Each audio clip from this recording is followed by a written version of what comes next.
नमस्कार विद्यार्थी मित्रांनो, तुमचं पुन्हा एकदा व्ही-सी-सी ट्युटोरियलमध्ये खूप खूप स्वागत आहे.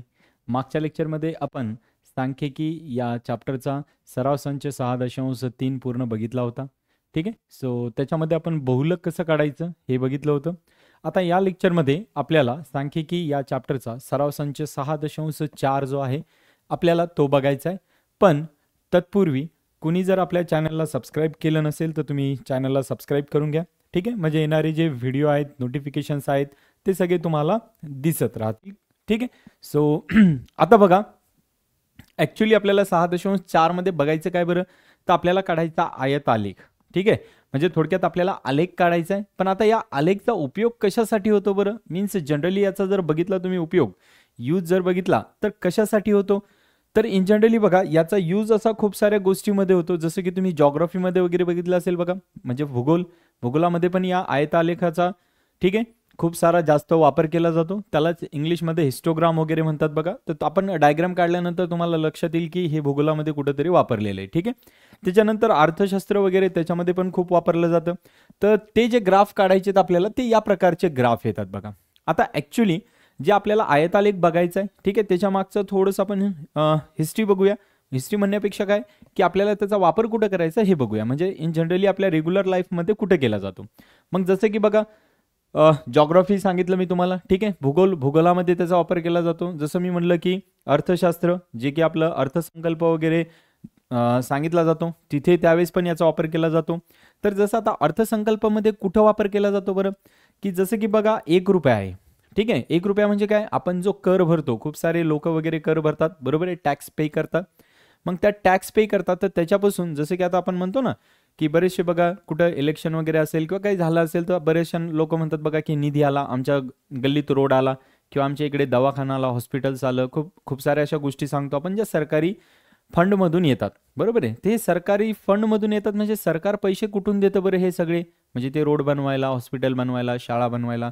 तर हे सारं कुठून देतं, जे सामान्य लोक जे आहेत, जे पण समजा टॅक्स पे करणारे लोक आहेत, ठीक आहे, किंवा जे बिझनेसवाले ते त्यांच्याकडून जो टॅक्स येतो त्यांना, ठीक आहे, त्यांच्या मार्फत आलेल्या टॅक्समधून त्या पैशामधून त्याचं नियोजन केलं जातं आणि मग कुणाला किती निधी द्यायचा हे ठरवलं जातं. मग जसं आपण 100 रुपयाचा विचार केला तर समजा आता सरकारकडे 100 रुपये जमा झाले तर त्या 100 रुपयामधले कुणाला किती रुपये द्यायचे आपल्याला हे ठरवलं जातं. मग तसं 100 रुपयाच्या ऐवजी आपल्याला 1 रुपयावरून ठरवायचं अगोदर. म्हणजे पहिल्यांदा काय, फॉर एक्झाम्पल 1 रुपया आला तर ते 1 रुपया तुम्ही कुठं खर्च करणार, आपल्याला त्याचं नियोजन लावायचं. जसं की बघा याच्यामध्ये दाखवलं बघा, रुपया येतो कुठून आपल्याला, जसं की सांगितलं बघा, कर, भिन्न रेव्हेन्यू. ठीक आहे. सो वेगवेगळ्या प्रकारचे कर वगैरे असतील तर तिथून येतो. त्याच्यानंतर जमा भांडवल, सेवा कर, केंद्रीय उत्पादन शुल्क, त्याच्यानंतर आयकर, सीमा शुल्क. ठीक आहे. त्याच्यानंतर कॉर्पोरेशन कर, जसं की महानगरपालिकेचा असतो, नगरपालिकेचा असतो. ठीक आहे. त्याच्यानंतर उधारी व इतर अशा बऱ्याचशा ठिकाणाहून काय होतो, 1 रुपया येतो. आता हा आलेला 1 रुपया तुम्ही जर फक्त 1 रुपयाच येतो का सरकारला, तसं नाही. म्हणजे समजा सगळ्यांचा मिळून एक नंबर सांगितलेला आहे. मग त्याने अगोदर काय केलं, त्याला त्या रुपयाच्या भाषेत त्याला डिफाईन केलं किंवा सांगितलं. मग आता तो रुपया जातो कुठं बरं, तर जसं की जातो केंद्रीय प्रायोजित योजना असतील, कुठल्या केंद्रीय योजना वगैरे असतील, जसं घरकुल आवास योजना वगैरे असते बघा, घरकुल 2 लाख रुपये 2.5 लाख रुपये भेटतात ना. सो ते त्या योजनेमध्ये खर्च केला जातो. अजून कुठे, तर जसं की व्याजफेड, म्हणजे जर गव्हर्नमेंटने कुणाकडून व्याज घेतलं असेल, खूप साऱ्या मोठ्या मोठ्या बँक्स असतात, ठीक आहे, सेंट्रल बँक असतात, त्यांच्याकडून व्याज घेतलं असेल तर ते फेडण्यासाठी. त्याच्यानंतर संरक्षण, जे की आपलं आर्मी वगैरे, तिथे खर्च केला जातो. ठीक आहे. त्याच्यानंतर राज्याचा हिस्सा, म्हणजे केंद्र सरकार काय करतं, राज्याला पण काही पैसा देतो. ठीक आहे. अजून काय बरं, काही आपत्ती वगैरे कुठं झाली, जसं की काय भूकंप होणं, ठीक आहे, खूप सारा पाऊस पडणं, अतिवृष्टी होणं, अशा ठिकाणी पण काय केलं जातं, मग पैसे काय केले जातात, गव्हर्नमेंट थ्रू दिले जातात. बरोबर आहे. सो त्याचा जो 1 रुपया आहे तो 1 रुपया अशा बऱ्याच ठिकाणी काय केला जातो, म्हणजे डिवाइड होतो. सो हे फक्त 1 रुपयाबद्दल सांगितलं. असं तुम्हाला खूप सारा पैसा आला तर मग ते पण तसाच डिवाइड होईल. लक्षात येतो का, म्हणजे 5% इथे, 5% तिथे, 10% इथे, काही शिक्षणावर खर्च होईल, काही रस्त्यावर खर्च होईल, काही आरोग्यावर खर्च होईल. तो डिफरंट ठिकाणी काय होतो, आपला जो आलेला 1 रुपया आहे तो खर्च होतो. ठीक आहे. मग जसं इथं दिले बघा की केंद्रीय कर आहे, सेवा कर आहे, कर्ज व इतर उत्पन्न, उत्पादन शुल्क वगैरे, सीमा शुल्क आहे. हा तुमचा काय झालाय बरं, तुम्हाला पैसे आलेत. आता हे सगळं आपण कुठं बघितलं होतं बघा, हे टॅक्सबद्दल तर ऑलरेडी आपण कुठे बघितलं, आपला अर्थनियोजन जो चॅप्टर आहे त्याच्यामध्ये बघितलेला आहे, बरोबर आहे. त्याच्यानंतर बघा की रुपया जातो कुठं बरं, तर रुपया जातो कुठं, जसं मी म्हणलं दुसऱ्या चित्रामध्ये आपल्याला रुपया कुठं जातो हे दाखवले. जसं की काय, केंद्र व राज्यांना दिला जाणारा निधी, कर्जफेड, जसं मी म्हणलं आर्मीमध्ये वगैरे अनुदाने खूप सारे असतात, किंवा इतर प्रशासकीय खर्च जसे की गव्हर्नमेंटचे लोक असतात त्यांचं पेमेंट वगैरे असतं, तर असा सगळा तुमचा रुपया आलेला परत वापस जात असतो. ठीक आहे. सो आता हे ॲक्च्युली बघायचं कशाला बरं, हे तुम्हाला एवढं लक्षात ठेवायची गरज नाही. हे कशावरून दाखवता येतं, हे तुम्हाला डायग्रामवरून दाखवता येतं. त्याला म्हणतात आयतालेख वगैरे, ठीक आहे, किंवा पिक्टोरियल ग्राफ वगैरे पुढे आपल्याला आहेत ते पण दाखवायचं 6.5 मध्ये. सो 6.4 मध्ये फक्त तुम्हाला आयतालेख आहे तेवढाच दाखवायचा आहे. मग आता हे दाखवायचं कसा, तर त्याच्यामध्ये काही सूत्र वगैरे काही नाही, फक्त तुम्हाला काही प्रश्न दिले असतील, ते प्रश्न तुम्हाला काय करायचे 6.4 मधले फक्त सोडवायचे. मग त्याच्यात लक्षात ठेवायचं बघा की एक वर्धित वर्ग आहे, म्हणजे जो तुमचा वर्ग दिलेला आहे तुम्हाला प्रश्नामध्ये, तो वर्ग एक्स अक्षावर घ्यायचा आहे, लक्षात ठेवा. दुसरी गोष्ट काय की वाय अक्षावर काय घ्यायचं, वारंवारता, जी तुम्हाला वारंवारता दिली. आता आपण 3 सराव संच सोडवले, सगळ्यांना माहिती आहे वारंवारता कोणती असते, वर्ग कोणता असतो. वर्ग कोणता असतो बरं, जे 10 ते 15, 15 ते 20, 20 ते 25 असं दिलेलं असतं ते वर्ग असतं, बरोबर आहे. त्याच्यानंतर काय बरं की एक्स अक्षावरील प्रत्येक वर्धित वर्गाह पाया घेऊन त्यावर आयत काढा. आयतांची उंची समान संगत वारंवारता एवढी घ्यायची, आपल्याला ती सगळ्यांची समान संगत वारंवारता एवढी घ्यायची. आणि दुसरी गोष्ट लक्षात ठेवा की हे एक लक्षात ठेवायचं की एक्स अक्षावर आरंभबिंदू आणि पहिला वर्ग यांच्यामध्ये आपल्याला हे चिन्ह काढायचे. लक्षात ठेवा, एक्स अक्षावर काय करायचं, आरंभबिंदू आणि पहिला वर्ग जो आहे त्याच्यामध्ये काय करायचं, हे चिन्ह आपल्याला काढायचं. या चिन्हालाच काय नाव आहे बरं, अक्ष संकोच म्हणतात. यालाच काय म्हणतात, अक्ष संकोच. इंग्लिशमध्ये त्याला क्रिंग मार्क असे म्हणतात. ठीक आहे, लक्षात ठेवा. तर आपल्याला ज्यावेळेस वर्ग आणि एक्स अक्ष जे आहे त्याच्यामध्ये जो जोडणारा जो लाईन आहे याच्यामध्ये आपल्याला हे चिन्ह काढायचे, म्हणजेच कोण काढायचे, अक्षय संकोच. लक्षात ठेवा, हे प्रत्येक वेळेस काढायचं आपल्याला. ठीक आहे. सो चला आता जाऊया आपण पहिल्या प्रश्नाकडे. काय सांगितलं बरं पहिल्या प्रश्नामध्ये की सराव संच 6.4 मध्ये सांगितलं की पुढील सामग्री आयतालेखाद्वारे दर्शवा. ठीक आहे. सो आपल्याला ही दर्शवायची. तर पहिल्यांदा काय करायचं बघा, तुम्ही तुमच्या याच्यामध्ये एक्स अक्ष वाय अक्ष वगैरे ते ग्राफ पेपर घ्या, त्याच्यावरती काढायचा बघा. तर सर्वात अगोदर आपण काय करणार, ग्राफवरती एक्स अक्ष आणि वाय अक्ष आपण काढून घेणार. ठीक आहे. सो इकडे सगळ्यांना माहिती आहे एक्स अक्ष असतं, इकडे कोणता असतो बरं, वाय, इकडे -x, इकडे -y, सगळ्यांना माहिती आहे इथपर्यंत. ठीक आहे. आता काय करायचं बरं, तर तुम्हाला या एक्स अक्षावर वर्ग घ्यायचा, पण लक्षात ठेवायचं वर्ग सलग आहे का बघायचं. सो वर्ग सलग आहे बघा, 135 ते 140, 140 ते 145, 145 ते 150, बरोबर आहे. आणि तुम्हाला हे माहिती आहे की जी लाईन काढतो आपण त्या लाईनमध्ये कसं असतं बरं, पहिल्यांदा मोठी लाईन असते, नंतर 1 2 3 4 5 थोडी मोठी असते, परत 1 2 3 4 आणि मोठी परत 5 असते, बरोबर आहे. परत 1 2 3 4 थोडी मोठी 5, परत 1 2 3 4 आणि एकदम मोठी 5, बरोबर आहे. सो हे जे एवढं असतं याला पण काय म्हणतो बरं, 1 सेंटीमीटर. याला पण काय म्हणतो बरं, 1 सेंटीमीटर, बरोबर आहे. सो सगळ्यांना माहिती आहे बघा, हे मध्ये 10 लाईन असतात छोट्या छोट्या, आणि एक मधातली जी असते 5 वाली ती मोठी असते, परत 10 असतात, 10 मध्ये एक छोटी मोठी जी असते ती 5 वाली असते, बरोबर आहे. हे सगळ्यांना माहित असेल, ग्राफवर वगैरे सगळ्यांनी बघितलं असेल. तुमच्याकडे कुणाला माहित नसेल तर ग्राफ पेपर घ्या, त्याच्यावरती आहे. मग आता आपल्याला काय करायचं बरं, पहिल्यांदा हा वर्ग लिहायचा. सुरुवातीला काय करायचं बघा, समान समान अंतर घ्यायचं. लक्षात ठेवा, तुम्ही जर समजा मी घेतलं 1 सेंटीमीटरचं, तर तुम्हाला इथं काय करावं लागेल, तुम्हाला त्याचा अक्ष पण लिहावं लागेल की एक्स अक्षावर तुम्ही किती सेंटीमीटर घेतलं. लक्षात येते. सो हे 1 सेंटीमीटर आहे समजा, हा 2 सेंटीमीटर आहे, हा 3, त्याच्यानंतर हा 4, हा 5, हा 6, असं मी काय केलं, 1 सेंटीमीटरचं अंतर घेतलं. तुम्ही 2 सेंटीमीटरचं पण घेऊ शकता. 2 सेंटीमीटरचं म्हणजे कसं बरं, समजा 1 2 3 4 5, परत 1 2 3 4 आणि मोठी 5. लक्षात येतं. सो तुम्ही हे असं पण अंतर घेऊ शकता. लक्षात येतं. सो तुम्ही इथे एक संख्या लिहू शकता, इथे एक संख्या लिहू शकता. मग याच्यामध्ये किती अंतर झालं बरं, 2 सेंटीमीटरचं. सो तुम्ही 2 सेंटीमीटरचं पण घेऊ शकता, पण मी एक घेतलं. तुम्ही 2 घ्या, कारण तुमच्याकडे ग्राफ मोठा असतो बघा आणि थोडंसं सुटसुटीत दिसतं. लक्षात ठेवायचं, 2 सेंटीमीटरचं घ्यायचं. लक्षात येते. ठीक आहे. मग चला पहिल्यांदा काढूया 135. सो इथे बघा 135 लिहिणार, पण त्यांनी काय सांगितलं होतं बरं, तुम्हाला आठवतं का बघा, त्यांनी असं सांगितलं होतं की सुरुवातीला जो आहे एक्स अक्ष आणि जो सुरुवातीचा वर्ग आहे त्याच्यामध्ये त्यांनी काय सांगितलं बघा, इथे तुम्हाला दाखवलं होतं बघा, हे चिन्ह तुम्हाला काय करायचं, लक्षात ठेवायचं. ओके. सो हे चिन्ह तुम्हाला इथे काढायचं. लक्षात येते, हे चिन्ह प्रत्येक वेळेस काढायचं, हे विसरायचं नाहीये. आता काय करायचं बघा, पहिला वर्ग लिहा, किती आहे बरं, 135, त्याच्यानंतर 140, त्याच्यानंतर 145, नंतर 150, त्याच्यानंतर 155. ठीक आहे. 35 40 45 50 आणि 55. बघा 35 40 50, हे 45 50 आणि 55. आता हे जे काढलं हे काय काढलं बरं आपण, वर्ग काढलं, पण कुणाचा विद्यार्थ्यांच्या उंची, बरोबर आहे. सो इथं लिहून ठेवायचं काय काढलं तुम्ही ते विद्यार्थ्यांची. लक्षात ठेवा हे तुम्हाला प्रत्येक वेळेस लिहायचं काय दिलंय ते कुणाबद्दल दिलंय ते. ठीक आहे, विद्यार्थ्यांची काय दिली बरं इथं उंची दिली. ठीक आहे, आता इथं आपल्याला लिहावं लागतं प्रमाण. मग आता प्रमाण काय लिहिलं बरं मी एक्स अक्षावर प्रमाण काय लिहिलं मी एक्स अक्षावर प्रमाण लिहिलं काय लिहिलं बरं की 1 सेंटीमीटर बरोबर 1 सेंटीमीटर बरोबर किती वर्ग लिहिला बघा. इथं कितीचा फरक आहे 135 आणि 40 मध्ये 5चा. इथं 5चा म्हणजे आपण काय लिहिलं 5 विद्यार्थ्यांची उंची. लक्षात येतं का काय लिहिलं ते. सो हे प्रमाण लिहायला विसरू नका, हे प्रमाण तुम्हाला लिहावं लागेल. 5 विद्यार्थ्यांची काय लिहिली आपण उंची लिहिली. आता दुसरं काय लिहायचं बरं वाय अक्ष, आणि वाय अक्षावरचं पण आपल्याला काय करायचं प्रमाण लिहायचं, पण वाय अक्षावर अजून काढलं नाही आपण.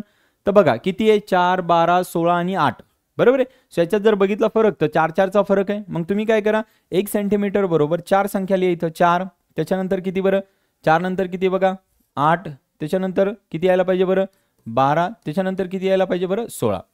तुम्ही 2-2चं पण घेऊ शकता 2 4 6 8 10. लक्षात येतं तुम्ही 2-2चा घेतला तरी चालतं, ग्राफ थोडासा चांगला येईल. तुमच्या वहीमध्ये तुम्ही 2-2चा घ्या, मी 4-4चा घेतला. आता मला सांगा मी काय घेतलं बरं 4 विद्यार्थ्यांची संख्या घेतली बरोबर आहे. वाय अक्षावर काय घेतलं बरं 1 सेंटीमीटर बरोबर 4 विद्यार्थी. लक्षात येतं एक्स अक्षावर काय घेतलं बरं त्यांची उंची, आणि वाय अक्षावर काय घेतलं बरं ते विद्यार्थी. आता मला सांगा 135 आणि 140 याच्यामध्ये किती सांगितलं बरं 4. तर मग 4 कुठे इथे, तर तुम्हाला हे ग्राफ काढायचं आहे. लक्षात येतं दुसऱ्यात काय सांगितलं बरं 145 आणि 140 आणि 145 मध्ये किती सांगितलं बरं 12. तर तुम्हाला हा वाला ग्राफ काढायचा आहे. लक्षात येतं एकच पेन यूज करा, वेगवेगळा यूज करायचे नाही, फक्त एक कळण्यासाठी काढतोय आपण. त्याच्यानंतर 145 आणि 150 मध्ये किती सांगितलं बरं सॉरी इथं 16 पाहिजे होतं. लक्षात येते सो 12 कुठं असेल बरं इथं असायला पाहिजे.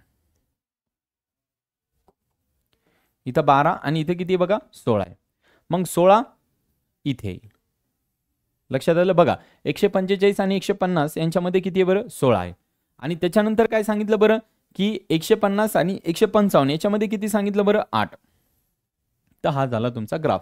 तुम्हाला फक्त एवढा ग्राफ काढायचा आहे. लक्षात ठेवा हे 3 किंवा 4 मार्कला बोर्डच्या एक्झामला इथं बऱ्याच वेळेस की ग्राफ काढायचा असतो तुम्हाला. ठीक आहे आयतालेख काढायचा असतो. तर लक्षात ठेवा कसं काढायचंय एक्स अक्षावर वर्ग घ्यायचे आणि वाय अक्षावर काय करायचं तुम्हाला वारंवारता घ्यायची. लक्षात आलं सगळ्यांना पहिला प्रश्न. ठीक आहे चला आता दुसऱ्या प्रश्नाकडे जाऊया. दुसऱ्या प्रश्नामध्ये पण काय दिले बघा 2 ते 3 दिले, 4 ते 5, 6 ते 7. पण आता हे सलग वर्ग नाही बघा ना 2 ते 3 तर 3 ते 4 पाहिजे होतं ते दिलं नाहीये बरोबर आहे. सो अगोदर काय करूया आपण यांचा वर्ग सलग करू. ठीक आहे मग वर्ग सलग करायचा आहे. मग कसा लिहिणार बरं मी आता इथंच लिहितो वर्ग सलग करतो पण कुठे लिहितो इथेच. आता काय होईल बरं मी काय सांगितलं होतं याला 0.5 काय करायचं कमी लिहायचं. म्हणजे किती लिहावं लागेल बरं याला पहिल्याला 1.5 कारण की 2 मधून 1 गेला 0.5 कमी केले तर किती होतील बरं 0.5 कमी केले 2 मधून तर 1.5 होईल. त्याच्यानंतर 3 मधून काय करायचं बरं 0.5 ऍड केले तर किती होतील बरं 3.5.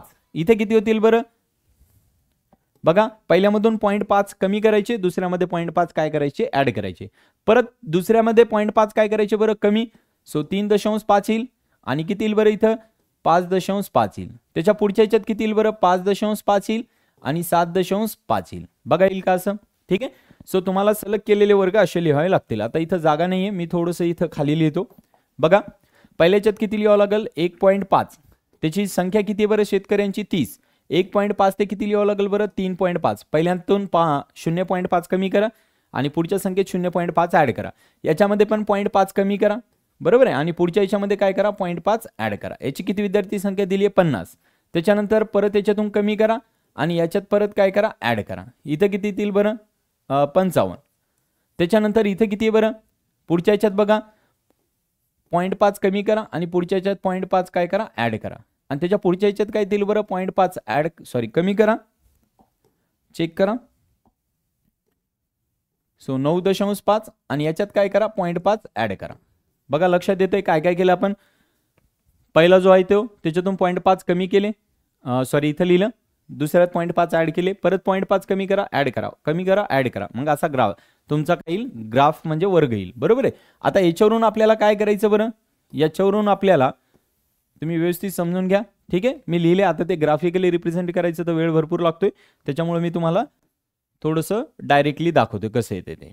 ओके ठीक आहे आता बघा याचा जर ग्राफ काढला तर असा काढावा लागेल आपल्याला, बरोबर आहे. इकडे एक्स अक्ष येईल, इकडे कोणता येईल बरं, वाय अक्ष येईल, बरोबर आहे. आता कसा दिलाय बरं वर्ग, 1.5 ते 3.5 दिलाय, बरोबर आहे. वर्ग कसा दिलाय बघा, 1.5 ते 3.5. पण त्याच्या अगोदर इथं काय लिहायला सांगितलं होतं बरं, मी तुम्हाला सांगितलं होतं बघा, ठीक आहे, असं चिन्ह काढायचे, बरोबर आहे, प्रत्येक वेळेस काढायचे. मग बघा पहिल्या वेळेस किती लिहिणार इथं आपण, 1.5, त्याच्यानंतर 3.5, त्याच्यानंतर 5.5, त्याच्यानंतर 7.5, त्याच्यानंतर 9.5 आणि त्याच्यानंतर 11.5. लक्षात येतं, एवढं काढावं लागेल. आता उभ्यात काय करावं लागेल बरं, आता हे कोण काढले बरं, हे काढलं आपण एकेरी उत्पन्न, एकेरी नाही, एकेरी उत्पन्न. एकरी म्हणजे शेत माहिती ना, 1 एकर 2 एकर 3 एकर. सो एका एकरातील उत्पन्न सांगितले. आणि इकडे काय सांगितलं बरं, शेतकऱ्यांची संख्या. ते इथं लिहायचं बघा, शेतकऱ्यांची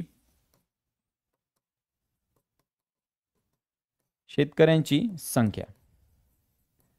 लक्षात येतं, इथं काय लिहायचं, शेतकऱ्यांची संख्या किती दिली आहे बरं, 30 50 55 40 20, बरोबर आहे. मग आपण काय करू, 10 काढू. बघा इथं 10 लिहू, इथं 20 लिहू, इथं 30 लिहू, इथं 40 लिहू, इथं 50 लिहू, इथं काय करू 60 लिहू. ठीक आहे, मी काय केलं 20 काढलं. लक्षात येतं सगळ्यांना, आपण हे 10चा फरक लिहिला. आता इथं काय करायचं बरं, इथं लिहायचं प्रमाण. ठीक आहे, प्रमाण काय लिहायचं, एक्स अक्ष आणि अजून काय लिहायचं बघा, वाय अक्ष. लक्षात येतं, एक्स अक्ष आणि वाय अक्ष. आता एक्स अक्षावर काय घेतलं बरं, की 1 सेंटीमीटर घेतलं आपण, बरोबर आहे. सो 1 सेंटीमीटर म्हणजे किती घेतलं आपण, सो 1 सेंटीमीटर म्हणजे 1.5 एकर घेतलं. लक्षात येतं, 1 सेंटीमीटर म्हणजे किती घेतलं बरं, 1.5 सेंटीमीटर घेतलं. लक्षात येतं का, 1 सेंटीमीटर बरोबर 1.5 एकर. ठीक आहे. आता दुसरं काय घेतलं बघा, दुसऱ्यामध्ये काय केलं, दुसऱ्यामध्ये वाय अक्ष, वाय अक्षावर काय घेतलं बरं, वाय अक्षावर घेतलं बघा आपण काय बरं, की 1 सेंटीमीटर बरोबर किती शेतकरी घेतले बरं, 10 शेतकरी घेतले आपण. लक्षात येतं बघा, 10 शेतकरी घेतले 1 सेंटीमीटर बरोबर. आणि इकडे काय केलं बरं, 1.5, त्याच्यानंतर किती बरं, परत 3.5, परत 5.5, 1.5 चा फरक घेतला आपण, बरोबर आहे. आता काय करायचं बघा, आता आपल्याला पुढच्या याच्यामध्ये 3.5 मधून 1.5 वजा गेले तर किती राहतील बरं, 2. अच्छा, 1.5 चा नाही, आपण 2 एकरीचा फरक घेतलाय. सो तुम्हाला तिथं तसं लिहावं लागेल. ओके, मग आता बघा पहिल्यांदा काय सांगितलं बरं, 1.5 आणि 3.5 मध्ये किती शेतकऱ्याची संख्या सांगितली बरं, 30. तर आपण इथं 30 काढणार. लक्षात येतं, 3.5 आणि 5.5 मध्ये किती सांगितलं बरं, 50. तर आपण इथं 50 घेणार. लक्षात येतं, त्याच्यानंतर 5.5 आणि 7.5 मध्ये किती सांगितलं बरं, 55. तर आपण इथं 55 घेणार. लक्षात ठेवा हे 60 आहे, 60च्या मध्ये इथं कुठंतरी काय असेल बरं, तुमचं 55 असेल. लक्षात येते. त्याच्यानंतर 7.5 आणि 9.5 मध्ये किती सांगितलं बरं, 40. म्हणजे इथं कुठंतरी येईल. लक्षात येते. त्याच्यानंतर 9.5 आणि 11.5 मध्ये किती सांगितलं बरं, 20. तर 20 इथं कुठंतरी येईल. लक्षात येतं. सो तुमचा ग्राफ जो आहे तो असा येईल. तुम्ही प्रॉपर व्यवस्थित ग्राफ पेपरवर काढा, पण असा यायला पाहिजे. तुम्ही हे जे अंतर आहे, मी 1 सेंटीमीटर घेतलं, तुम्ही 2 सेंटीमीटर घ्या. लक्षात ठेवा 2 सेंटीमीटर घेसाल तर तुमचा ग्राफ एकदम परफेक्ट आणि खूप छान दिसेल. लक्षात ठेवा 2 सेंटीमीटरचा फरक घ्यायचा आहे. इकडे पण तुम्हाला 2 सेंटीमीटर नंतर 10 शेतकरी लिहायचे, परत 2 सेंटीमीटर नंतर 20, परत 2 सेंटीमीटर नंतर 30, असं तुम्हाला लिहायचं. तुमचा ग्राफ एकदम छान आणि परफेक्ट दिसेल. ओके, ठीक आहे. आता पुढच्या प्रश्नाकडे जाऊया. प्रश्न क्रमांक 3 मध्ये. तर 3 मध्ये बघा 10 ते 15, 15 ते 20, 20 ते 25, 25 ते 30 आणि 30 ते 35 एक सलग वर्ग दिलेत, बरोबर आहे. आणि याचा पण आयतालेख काढायचा आहे. तर सेम तसंच करायचं इथे पण. परत इथं काय लिहावं लागेल बरं, पहिल्यांदा 10, नंतर 15, नंतर 20, नंतर 25, नंतर 30 आणि शेवटी 35. लक्षात येतं. इथं तुम्हाला 1 मिनिट, इथं तुम्हाला हे चिन्ह काढायला विसरायचं नाही. लक्षात ठेवा हे प्रत्येक वेळेस तुम्हाला चिन्ह काढायचे, प्रत्येक वेळेस प्रत्येक ग्राफमध्ये. आता इकडे किती दिले बरं, 30 50 60 55 15. मग इकडे पण तसंच करावं लागेल अगोदर सारखं. किती बरं, पहिल्यांदा 10, नंतर 20, नंतर 30, नंतर किती बरं 40, नंतर 50 आणि सगळ्यात लास्टला 60. तुम्ही इथं 5-5चा पण फरक घेऊ शकता. 5-5 ने अजून छान दिसेल. ठीक आहे, 5-5चा घेतला तरी पण चालतं. आता मला सांगा 10 ते 15 मध्ये किती सांगितले बरं, 30. तर कुठे येईल, इथे येईल तुमचा. लक्षात येतं. 15 ते 20 मध्ये किती सांगितलं बरं, 50. म्हणजे कुठे येईल तुमचा ग्राफ, इथे येईल, बरोबर आहे. 20 ते 25 मध्ये किती सांगितलं बरं, 60. तर कुठे येईल तुमचा ग्राफ? इथे येईल. तुम्ही व्यवस्थित ग्राफ काढा. ठीक आहे, आपण एक बेसिक तुम्हाला कळण्यासाठी फक्त काढतोय. 25 ते 30 मध्ये किती येईल बरं? 55. 55 म्हणजे इथं कुठेतरी असायला पाहिजे. आणि त्याच्यानंतर 30 ते 35 मध्ये 15, तर 15 इथं तुमचा कुठेतरी यायला पाहिजे. 15 या 20 आणि कुणाच्या 10च्या मध्ये पाहिजे तुमचा ग्राफ असा यायला पाहिजे. मग आता परत इथं काय बरं? याचं प्रमाण लिहायचं. बरोबर आहे. सो एक्स अक्षावर काय लिहावं लागेल आणि वाय अक्षावर काय लिहावं लागेल बरं? तर वाय अक्षावर लिहावं लागेल आपल्याला कुटुंबाची संख्या. तर 1 सेंटीमीटर बरोबर किती कुटुंबाची संख्या लिहिली बरं? 10. नंतर परत 10, नंतर परत 10, म्हणजे कुटुंबाची इथं नाव लिहायचं, कुटुंबाची संख्या. लक्षात येतं काय? हे नाव लिहायला विसरायचं नाही. सो कुटुंबाची संख्या. आणि एक्स अक्षावर काय लिहावं लागेल बरं? गुंतवणूक. काय लिहावं लागेल इथं? गुंतवणूक. आणि कंसामध्ये काय लिहावं लागेल बरं? 1000 रुपये. बरोबर आहे. गुंतवणूक आणि कशामध्ये? 1000 रुपयामध्ये. आता मला सांगा एक्स अक्षावर किती कितीचं प्रमाण घेतलं बरं? 10, 15, 20, 25, 5-5चं घेतलं. बरोबर आहे. सो एक्स अक्षावर काय लिहावं लागेल? 5-5 म्हणजे 1 सेंटीमीटर बरोबर 5000 रुपयाची गुंतवणूक. आणि वाय अक्षावर काय घ्यावं लागेल बरं? की 1 सेंटीमीटर बरोबर किती कुटुंबाची संख्या बरं? किती किती घेतलं? 10-10. सो इथं वाय अक्षावर लिहायचं 1 सेंटीमीटर बरोबर 10 कुटुंब. लक्षात येतं? 10 कुटुंब लिहायचं. आणि एक्स अक्षावर काय लिहायचं? त्या आपल्याला काय करायचंय? गुंतवणुकीची 1000 म्हणजे रुपया कशामध्ये दिलाय? 1000 रुपयामध्ये. तर आता सध्या नंबरमध्ये दिलंय, त्याला 1000 निघून तर रुपयामध्ये होतं. बरोबर आहे. सो गुंतवणुकीचे आपल्याला काय करायचं? प्रमाण लिहायचं. लक्षात येते? एक्स अक्षावर कोणतं प्रमाण लिहिणार तुम्ही? जो वर्ग दिलाय त्यांचं प्रमाण लिहिणार. तर कितीचं आहे बघा? 5-5 आहे. त्या एक्स अक्षावर तुम्ही 1 सेंटीमीटर बरोबर 5000 गुंतवणुकीचं प्रमाण लिहिणार. लक्षात येते? ठीक आहे. आता पुढच्या प्रश्नाकडे जाऊया. लास्टचा शेवटचा प्रश्न आहे बघा. इथे पण बघा तुम्हाला आयतालेख काढायचा आहे आणि 60, 80, 80, 100, 100, 120 वगैरे इथं पण तुम्हाला एक सलग दिलेले आहेत. बरोबर आहे. इथं पण वर्ग कसे दिले बरं? एक सलग वर्ग दिले. मग आता मला सांगा एक्स अक्षावर कुणाबद्दल सांगितलं बरं? वर्ग. वर्ग कोणता? वेळ. आणि वेळ कशामध्ये दिला बरं? मिनिटामध्ये. बरोबर आहे. कशामध्ये दिलाय? मिनिटात. आता कसा दिलाय बघा? पहिल्यांदा 60 ते 80, तर त्याच्यासाठी हे चिन्ह इथं काढायला विसरायचं नाही. मला अगोदर सांगितलं होतं बघा. ठीक आहे. आता 1 सेंटीमीटर बरोबर किती घेणार बरं मी आपण? 60. नंतर किती घेणार? 80. नंतर किती घेणार बरं? 100. नंतर किती घेणार? 120. नंतर 140. नंतर 160. तर मी 1-1 सेंटीमीटरचं घेतलं. तुम्ही परत तुमच्याकडे ग्राफ मोठा असतो, तुम्ही 2-2 सेंटीमीटर सोडून घेतलं तरी पण चालतं. आता इकडे किती बघा? 24, 20, 14, 20, 24, 22 आणि 16. तर आपण काय करू? 4-4चा फरक घेऊ. सो 4, त्याच्यानंतर 8, 4 त्रिक 12, बरोबर आहे. 4 चौक 16, 4 पंचे 20, 4 सख 24. तुम्ही कितीचा घेऊ शकता, काही फरक पडत नाहीये. आणि हे कोण आहे बरं? हे आहे तुमचं विद्यार्थ्यांची संख्या.